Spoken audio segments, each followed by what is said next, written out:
नमस्ते। आप सभी साथियों का स्वागत है हमारे साथ जुड़ने के लिए। बहुत बहुत धन्यवाद। आज हम चर्चा करने जा रहे हैं लिंग और लैंगिकता के बारे में।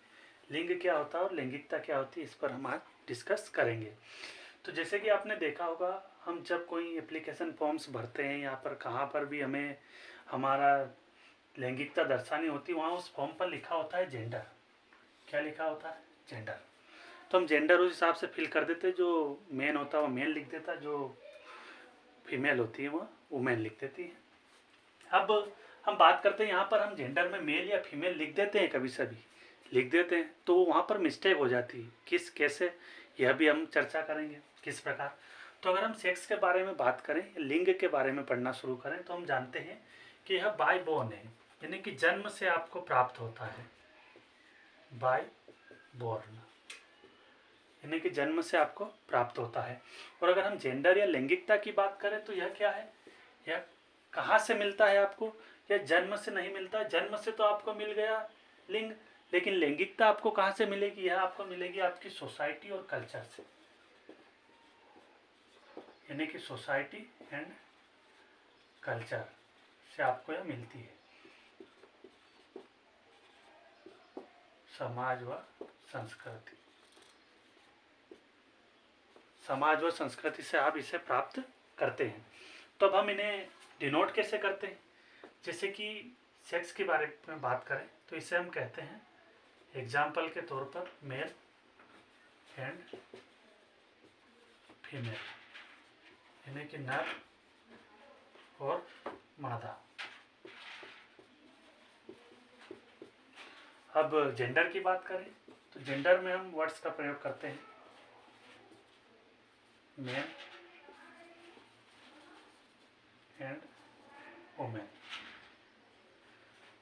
और एग्जाम्पल से बात करें, boy and girl, boy and girl. यह समाज के दिए वर्ड है, यानी कि लड़का लड़की, पुरुष महिला, यह किसके द्वारा दिए गए हैं? हमारी समाज में जहाँ पर हम रहते हैं, हमारा कल्चर कैसा, हमारी संस्कृति कैसी है, वह डिनोट करती है कि हमारा किस वर्ड से हमें डिनोट किया जाएगा। अब आगे बात करते हैं सेक्स के बारे में। तो यह क्या है? परमानेंट है। It is a permanent given by, जो भी आपके माता पिता हैं, आपकी जेनेटिक्स ऑर्डर जो चले आ रहे हैं, उनके द्वारा जो दिया गया वो परमानेंट।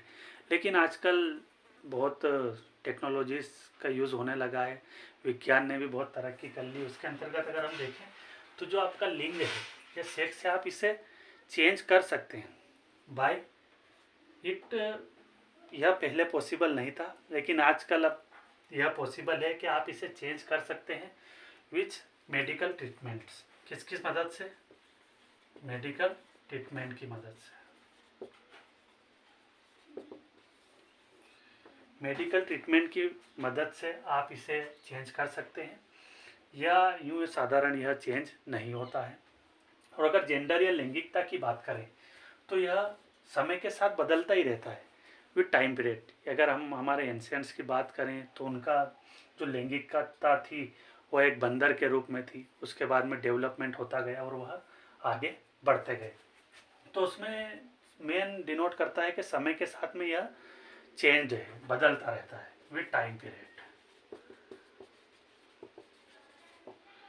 समय के साथ बदलता रहता है, या फिर आपकी सोसाइटी और आपका कल्चर कैसा है, इसके आधार पर भी डिनोट करता है। अब हम यहाँ इंडिया में रह रहे हैं, तो हमारी सोसाइटी और हमारा कल्चर अलग है। अगर हम यहाँ से कहीं फॉरेन कंट्रीज, विदेश में चले जाते हैं, तो वहाँ पर हमारा कल्चर बदल जाता है। वहाँ उन लोगों के कल्चर के साथ में हम घुल मिल जाने लगते हैं, तो हमारा जो यह जेंडर है, इसमें बदलाव आने लगता है। जेंडर तो आपका रहेगा वही रहेगा, लेकिन जो आपके कार्य रहते हैं, जैसे मेन वुमेन के, बॉय गर्ल, लेकिन उनमें चेंजेस आना शुरू हो जाते हैं। अब हमने यहाँ पर दो तीन बातें देखी कि जो सेक्स होता है वह बाय बॉर्न होता है, जन्म से होता है। अब जैसे कि जन्म के बारे में बात करेंगे, तो वहाँ पर सेक्स लिखा जाता है। लेकिन अगर आप हायर थोड़ा आगे बढ़ते हैं और फिर देखते हैं, तो आपको समाज और सोसाइटी या आपका कल्चर, आपकी संस्कृति आपको क्या प्रदान करती है? लैंगिकता प्रदान करती है, जेंडर प्रदान करती है। उसी के आधार पर आगे हम देखेंगे कि जेंडर इक्वलिटी क्या होती है और जेंडर इक्विटी क्या होती है।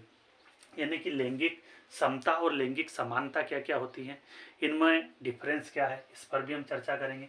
लेकिन अभी आपके सामने 2 वर्ड्स थे, आप इनको कितना समझ पाए यह आप ज़रूर बताना। आज के लिए धन्यवाद।